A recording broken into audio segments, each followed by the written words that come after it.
Olá pessoal, tudo bem? Eu sou o Cláudio No Machado e essas férias estão rendendo.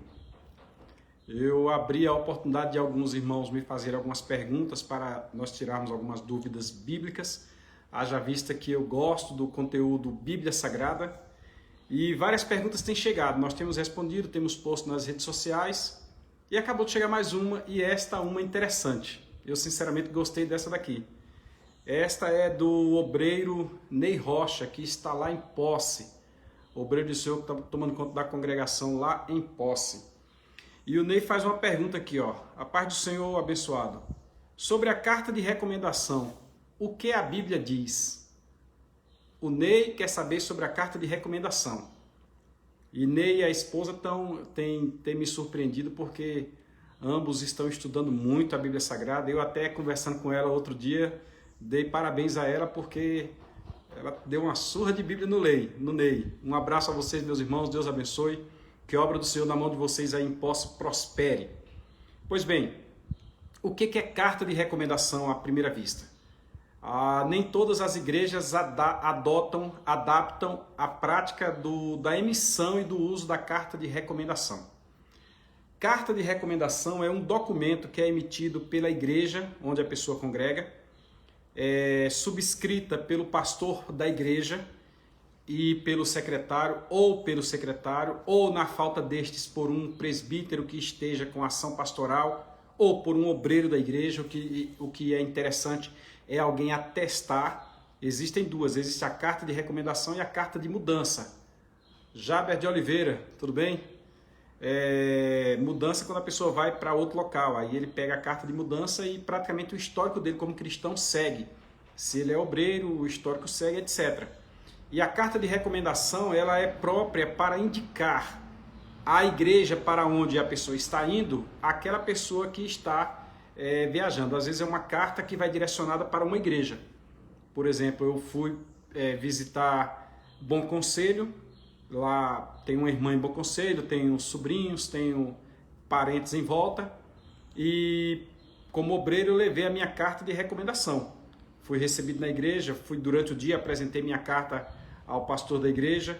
Um abraço a todos os irmãos e a paz do Senhor a todos os irmãos da Assembleia de Deus em Bom Conselho de Papacaça.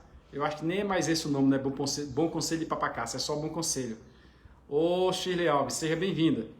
Aí fui recebido, à noite eu estive no culto. Quando eu estava no culto, o pastor, que já tinha minha carta nas mãos, não é obrigado a pessoa levar a carta durante o dia, não é obrigado. Mas eu estava lá, uma cidade pequena, caminhando com minha irmã, já vi a secretaria da igreja aberta, entrei e entreguei. Mas pode ser entregue à noite. Quando a pessoa chega na igreja à noite, apresenta ela ao porteiro, o porteiro recebe a carta e ali ele já dá direcionamento, levando a carta até o púlpito, porque esta carta vai justamente recomendando a pessoa que está levando ela. Às vezes é uma pessoa que toca e ele vai recomendado, às vezes é uma pessoa que canta, uma pessoa que prega. Eu, por exemplo, fui recomendado como professor de escola dominical e como diácono da igreja. Fui muito bem recebido, inclusive eu preguei na igreja naquela noite, não só naquela noite, preguei naquela noite, preguei no dia seguinte, ensinei na escola dominical e assim por diante. Então a carta de recomendação serve para isso, é uma prática entre nós para evitar, ou pelo menos tentar evitar, né? Porque alguns charlatanismos que existem. É por isso que a carta de recomendação ela tem uma data de validade. A maioria das cartas que eu vi e que eu já emiti, porque eu também já fui secretário da igreja durante muitos anos, a carta que eu vi e que eu mesmo emiti, ela só tem validade de 30 dias, é de uma ceia a outra, né?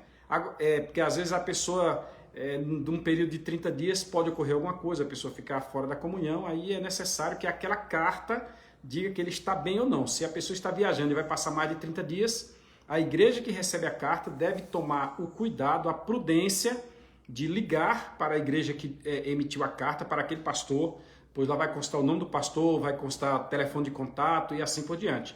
E saber se está tudo ok, e de repente até autorizando a pessoa, caso tenha algum problema a resolver, né, a ceiar em outro local. Não que esta autorização de ser seja necessária, mas existem casos e casos. E existe também aquela carta itinere, aquela carta que em trânsito, como costuma se dizer. ela é alguém que está viajando. Eu conheço aí o irmão Zé Neto das Chagas, José Silva das Chagas, o irmão Zé Neto, que ele sempre está em cidades diferentes. Então ele utiliza a carta em trânsito.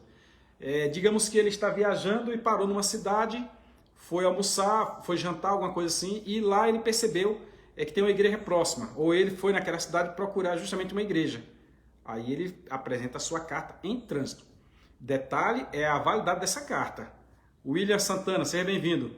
Determinada vez eu estava na portaria da igreja, recebi a carta, eu não fiz juízo de valor nenhum, recebi a carta vinha atrás assinada, porque quem recebe a carta carimba, assina, local, data e assina. E aí a pessoa leva para quando chegar na sua cidade, ele diz, olha, visitei esta igreja, visitei aquela outra. José Roberto Guimarães, seja bem-vindo também. Então, para isso serve a carta de recomendação. Aí eu peguei aquela carta e dei uma analisada, que ela tinha validade de 30 dias, mas a pessoa já estava com ela há mais de 4 anos. Eu achei estranho, atrás estava tudo rascunhado, tudo marcado que, Pai do Senhor, meu irmão, Deus te abençoe, que a pessoa realmente estava congregando e a pessoa era pregador e aquela coisa toda.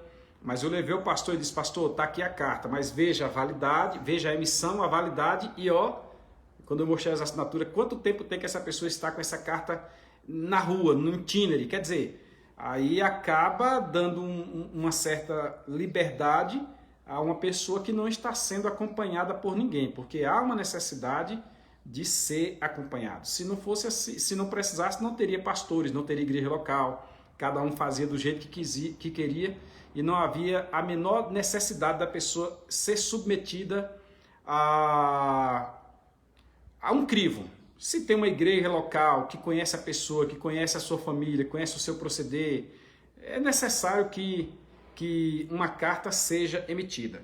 Aí o irmão Ney me pergunta aqui, como eu já li para os irmãos, qual é a base bíblica, onde está na Bíblia Sagrada a questão da carta de recomendação. Aí, inicialmente, eu tomo aqui como base o capítulo 15 do livro de Atos dos Apóstolos. É a referência mais antiga que se tem da carta de recomendação, para dizer com antecedência que não há na Bíblia escrito, quando alguém for viajar para algum lugar, é obrigatório que se emita uma carta de recomendação. Não, a carta de recomendação ela surgiu por uma necessidade prática. Começaram a aparecer pessoas que não se sabia a origem. Começaram pessoas via em nome de A, de B, de C ou de D. Então, nesta circunstância, a igreja começou na prática a emitir cartas. Essas cartas eram seladas, é muito interessante que se saiba disso. Derramava-se uma resina e botava-se um selo. Aí a pessoa levava essa carta selada, quando chegava no destino, a pessoa pegava a carta e abria. Helena Oliveira, seja bem-vinda. Então, foi uma prática que surgiu, não tem uma data, mas a referência mais remota que se tem da carta de recomendação no âmbito da igreja, porque você vai ter cartas lá no rei Davi. Davi emitiu uma carta, selou, entregou na mão de Urias, e Urias levou, apresentou ao seu comandante, e a carta era justamente a sua sentença de morte, todos já ouviram falar disso. Mas a igreja, a referência mais antiga de carta de recomendação que nós temos é a de Atos capítulo 15, como resultado do primeiro concílio em Jerusalém. Houve um problema entre os irmãos de Antioquia. Algumas pessoas subiram de Jerusalém, foram até Antioquia, saíram de Jerusalém, subiram até Antioquia, e lá em Antioquia eles trouxeram doutrinas. Regivaldo Alves, seja bem-vindo, meu irmão. Bom te ver por aqui. Lá em Antioquia eles passaram a divulgar doutrinas que a igreja em Jerusalém não tinha autorizado. Começaram a exigir que os irmãos lá em Antioquia fossem circuncidados e também aceitassem a fé e fosse circuncidado para ter salvação.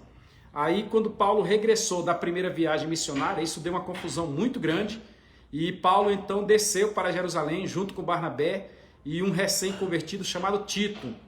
Desceram para Jerusalém, reuniram toda a cúpula da igreja, leia-se os apóstolos, né? Quando eu digo cúpula eu estou falando dos apóstolos, e entre eles o próprio Pedro, que segundo a gente lendo a carta aos Gálatas, nós vamos entender que Paulo diz que o repreendeu na cara porque era repreensível. Entende-se até pelo que se comenta, pelos doutrinadores, a gente entende que Pedro é que estava encabeçando esses judaizantes que estavam criando essa ideia de exigir que atos do judaísmo, a circuncisão, a guarda de dias, etc., fosse tido junto com o ato da pessoa aceitar Jesus. Aí no capítulo 15 de Atos, houve aquela discussão lá entre os irmãos e ficou decidido, nós temos ali a resposta da igreja, que Tiago escreve e diz: pareceu bem ao Espírito Santo e a nós, unidos concordemente, vos mandar este conteúdo. Aí eles mandam uma carta, lá tem a carta em Atos, e mandam 2 irmãos para referendar a carta. Mandam Silas, que é o mesmo Silvano, e mandam Judas. Esses 2 irmãos foram junto com Paulo. Paulo e Barnabé, homens que já expuseram as suas vidas. Pastor Gideão, estamos por aqui mais uma vez, Deus o abençoe. Esse é interessante, Pastor Gideão, é sobre carta de recomendação. Homens que já expuseram suas vidas por conta do evangelho, pois Paulo e Silas quase morreram Paulo e Barnabé quase morreram na primeira viagem missionária. Então, os irmãos levaram essa carta em mãos, né? O Silas e o Judas levaram essa carta em mãos aos irmãos de Antioquia, da Cilícia, de toda a Galácia, apresentaram a carta e disseram: é isso que a igreja mandou dizer. Então essa é a referência mais antiga. Porém, nós temos outras ocasiões na Bíblia em que a igreja fez se valer de carta de recomendação.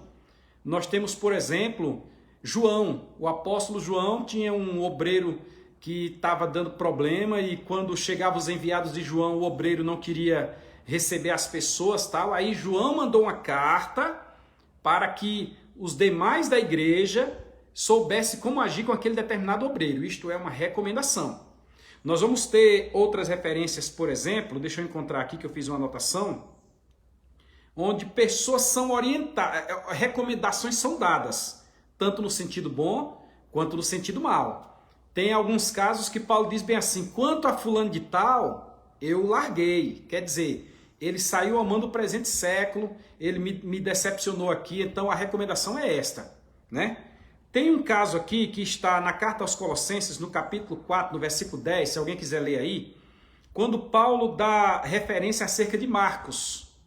Marcos, que esteve com ele na primeira viagem missionária, sobrinho de Barnabé, que os deixou no início da viagem missionária, depois que passaram da ilha de Chipre. E Marcos agora, Paulo dá alguma recomendação acerca dele. Oi, Ednaura, tudo bem? Prazer em tê-la por aqui, viu, querida? Paulo diz o seguinte acerca de Marcos. Olha como é que Paulo recomenda Marcos. Paulo diz o seguinte, lá no capítulo 4, versículo 10, está escrito, de Colossenses: Aristarco, que está comigo, vos saúda, e Marcos, o sobrinho de Barnabé, acerca do qual já recebestes mandamentos. Se ele for ter convosco, Marcos, recebei-o. Então Paulo está dando uma referência de Marcos, até porque Marcos teve alguma coisa na história que deixou ele um pouco balançado. Paulo, inclusive, separou-se de Barnabé por causa de Marcos. Mas este Marcos aqui mudou de atitude e lá no final do ministério de Paulo, quando ele escreve a Timóteo dizendo: vem me ver, Paulo diz: vem me ver, traz uma capa, traz os livros e traze-me a Marcos, que me é muito útil para o ministério. Então esse Marcos mudou e Paulo deu referência acerca dele. Então nós temos mais referências. Nós temos na carta a Filemon, no capítulo 1, no verso 10 de Filemon, ali, versos 10 e 11, Filemon só tem um capítulo, melhor dizendo. Então nos versos 10 e 11 de Filemon está escrito: peço-te por meu filho Onésimo. Paulo está escrevendo a Filemon. Adailson Sebastião, seja muito bem-vindo. Paulo está escrevendo a Filemon. Paulo sabe que Filemon teve um problema com Onésimo. Onésimo roubou, furtou alguma coisa de Filemon, foi preso. O Império Romano levou para a cadeia, e lá dentro da cadeia, Diótrefes, muito bem, pastor Gideon, eu não falei sobre Diótrefes e sobre Demétrio, mas é Diótrefes, muito bem. Aí lá dentro da cadeia, Paulo encontrou Onésimo, Onésimo se converteu, e quando Paulo agora escreveu as cartas da prisão, Paulo escreveu aos Efésios, escreveu a Colossenses, escreveu a Filipenses, etc., escreveu também a Onésimo. Aí Paulo manda a carta para Onésimo e diz: Ney, estou respondendo sua pergunta, Ney. Estou respondendo a sua pergunta. Ó, irmãos, esse aí, o irmão Ney Rocha, os irmãos não estão vendo, é só eu quem estou vendo. O irmão Ney Rocha é o autor da pergunta e eu estou respondendo agora. Então Paulo mandou a carta para Filemon e disse: Filemon, eu tenho algo novo. Eu estou mandando Onésimo. A questão é que este Onésimo, quando você lê lá na carta aos Colossenses, Paulo chama Onésimo de fiel. Onésimo é o ladrão, irmãos, que foi preso e agora se transformou num obreiro fiel. E por esse motivo, Paulo escreve a Filemon e diz o seguinte: peço-te por meu filho Onésimo, que gerei nas minhas prisões. Ele foi salvo na prisão. Numa das prisões de Paulo, ele foi salvo. Aí Paulo disse o seguinte, versículo 11: o qual noutro tempo te foi inútil, mas agora a ti e a mim muito útil. Eu tu tornarei a enviar.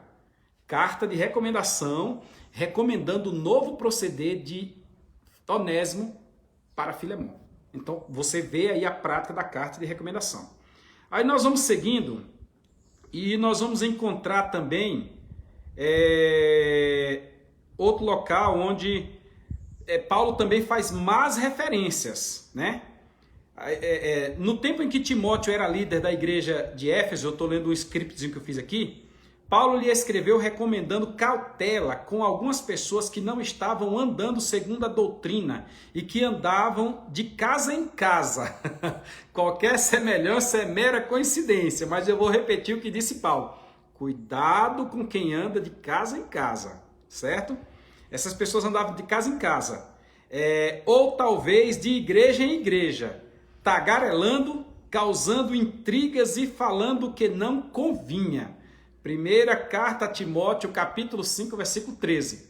Aí sobre estas pessoas, Paulo diz cautela. Cautela.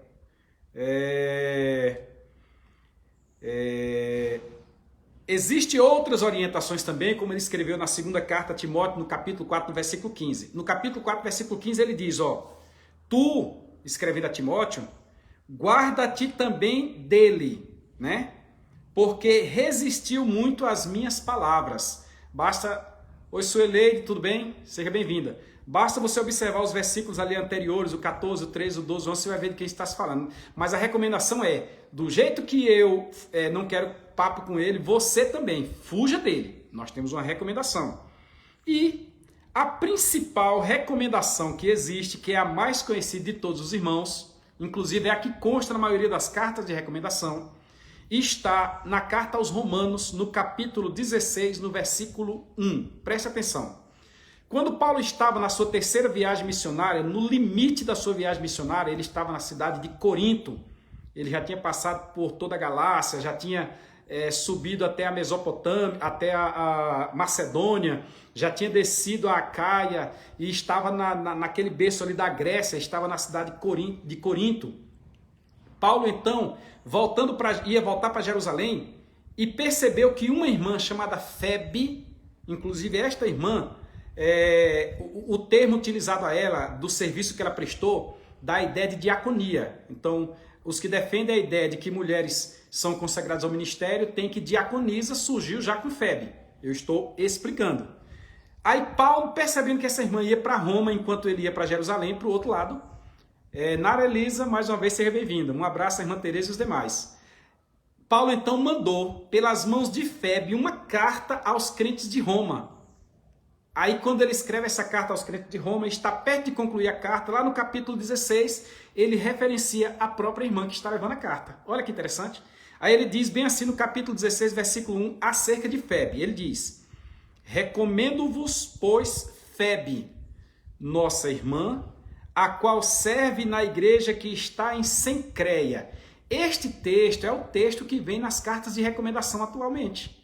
Eu já fiz várias cartas de recomendação e este é o texto.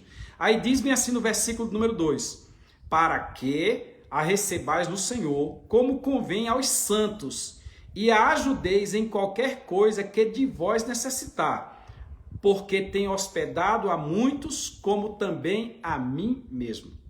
Então aí está, irmão Ney e os demais que nos assistem, a origem, Silene Fogaça, paz do Senhor, seja bem-vinda, a origem da carta de recomendação. Eu, particularmente, acho que as convenções deveriam ter um papel timbrado. Eu acho que as convenções deveriam ter um papel timbrado, uma marca d'água, algo difícil de ser adulterado, e que fosse enviada para todas as congregações, ou então um modelo padrão, que envia o modelo padrão via PDF para as congregações, para os campos e assim por diante, para que todos usassem um modelo padrão. Eu não mando nada. Eu mal mando em casa. Mas eu acho que deveria ter. Porque assim nós limitaríamos um bocado de coisa que surge por aí. E quanto aos irmãos que vão viajar, fica aqui o conselho. Meu irmão, quando você for viajar, não viaje sem antes pegar uma carta de recomendação. Façanha, eu falei fogaça, desculpa, é façanha. Silene Façanha, eu estou lendo aqui, Silene, e programa ao vivo é isso aí, a gente se embanana. É Façanha Colete. Deus abençoe, desculpe. O irmão, quando for viajar, pegue a carta de recomendação, meu irmão. Pegue a carta de recomendação. Você não está em comunhão? Você não vai viajar? Lá na outra igreja você poderá ter uma oportunidade para uma saudação, você poderá ter uma oportunidade para uma pregação, você poderá ter uma oportunidade para um estudo, você poderá ter uma oportunidade. E a sua porta de entrada é a carta de recomendação. Inclusive, quando você usa a carta de recomendação, você demonstra que a igreja de onde você veio é uma igreja que está organizada. O Ney diz assim, o irmão que fez a pergunta: no tocante à sua ideia de uma carta com marca d'água, seria algo excepcional, na minha opinião. Na minha também, Ney, um padrão. Porque qualquer um pode ir no computador e fazer uma carta de recomendação e assinar. Isso é bom, se torna prático. Mas com o advento da tecnologia, onde eu posso conversar agora com quem está lá em outro continente, a pessoa pode criar um arquivo em PDF, aprovar numa reunião e mandar aquele arquivo, pronto. Aí agora vem as assinaturas dos pastores locais, dá para colocar e-mail, dá para colocar o WhatsApp, dá para um bocado de coisa. Então, eu espero, irmão Ney, ter respondido a sua pergunta, o seu questionamento. Espero que não haja resistência dos irmãos em pegar sua carta de recomendação, que os obreiros que estão assistindo criem modelos, já que não tem um modelo geral. Elcinho, seja bem-vindo. Crie um modelo nas suas congregações e oriente os irmãos a pegarem as cartas de recomendação. E não só isso, façam como o pastor Antônio Raimundo Batista, lá de Salvador, meu primeiro pastor, fez comigo. Eu ia viajar, ele disse: você vai viajar? Vou. Então vem aqui, você já sabe dar uma saudação? Eu disse: não. Ele disse: é assim que dá uma saudação. Me ensinou a dar uma saudação, me ensinou a dar uma palavra e me ensinou a trazer a palavra. Este conteúdo está dentro da matéria homilética, que a gente estuda em teologia. Mas na sua igreja local, seus crentes têm que saber disso. Então oriente os seus cristãos, os seus obreiros, as suas ovelhas, porque quando eles viajam, eles representam você lá fora, tá bom? A paz do Senhor a todos, está feita esta live de hoje. Espero ter explicado perfeitamente. Espero que você tenha compreendido, Ney. Já fiz referência a você no início do vídeo. E se alguém tiver uma dúvida e a gente puder responder, mande para cá que a gente vai tentar responder, tá bom? Respondeu, né? Então, maravilha. Deus abençoe a todos. Até o próximo. Vou fazer um aí sobre salvação. Já fizemos sobre a martiologia, que é a doutrina do pecado. Vamos fazer uma sobre soteriologia, que é a doutrina da salvação. Deus abençoe a todos.